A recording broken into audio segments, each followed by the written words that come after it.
क्या आप जानते हैं कि दीमक की रानी ना खुद चल सकती है और ना ही अपने हाथों से खाना खा सकती है। फिर भी हर पल कई सेविकाएं उसकी सेवा में लगी रहती हैं। खाना खिलाने से लेकर उसकी हर छोटी बड़ी जरूरत पूरी करती है। लेकिन एक दिन रानी दीमक एक ऐसी चौंका देने वाली गलती कर बैठती है जिसके कारण वही सेविकाएं उसे भूखा रखकर तड़प तड़प कर मरने के लिए छोड़ देती हैं। तो चलिए जानते हैं कि रानी दीमक ऐसी कौन सी गलती करती है जिसका परिणाम उसकी मौत होता है। दरअसल दीमक की रानी ऐसी जीव है जिसके दम पर दीमक की पूरी कॉलोनी चलती है और वह पूरी कॉलोनी की मां होती है। ये रानी दीमक के लिए एक अलग से राउंड शेप में एक कमरा होता है। दिखने में यह रानी 2 इंच लंबी, मोटी और भद्दी होती है और उसका मुंह इतना छोटा होता है कि दूर से दिखाई भी नहीं देता। दूसरी ओर दीमक का राजा कद में रानी से छोटा होता है और वो आमतौर पर रानी की आसपास ही रहता है। साथ ही रानी की आसपास उसकी सेविका होती है जो रानी का पूरा ध्यान रखती है, जैसे कि खाना खिलाना, मालिश करना, अंडे साफ करना।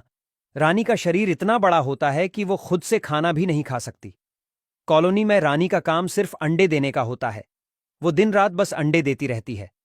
वैज्ञानिकों के संशोधन के हिसाब से रानी दीमक 1 मिनट में 60 अंडे देती है, जिसका मतलब है कि 24 घंटे में तकरीबन 80,000 जीतने अंडे देती है।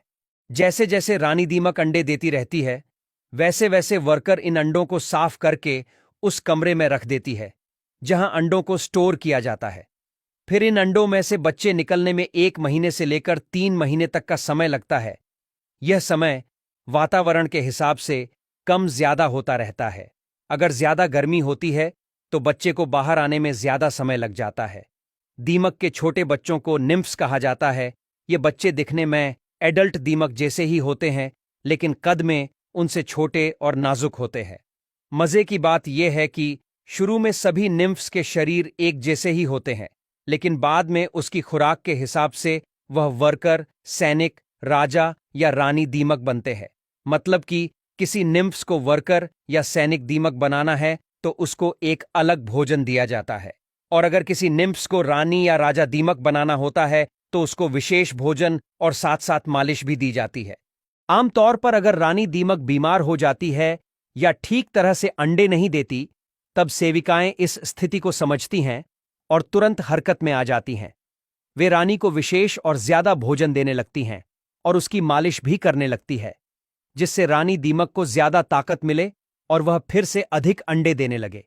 लेकिन अगर रानी दीमक पूरी तरह से अंडे देना बंद कर देती है तो सेविकाएं उसको खाना देना बंद कर देती है और उसे भूख से तड़पकर मरने के लिए छोड़ देती है।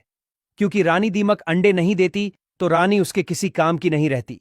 फिर कॉलोनी में से एक और तंदुरुस्त दीमक को चुनकर उसको विशेष भोजन देने लगते हैं, जिससे वह रानी बने और अंडे देने की प्रक्रिया फिर से शुरू हो सके।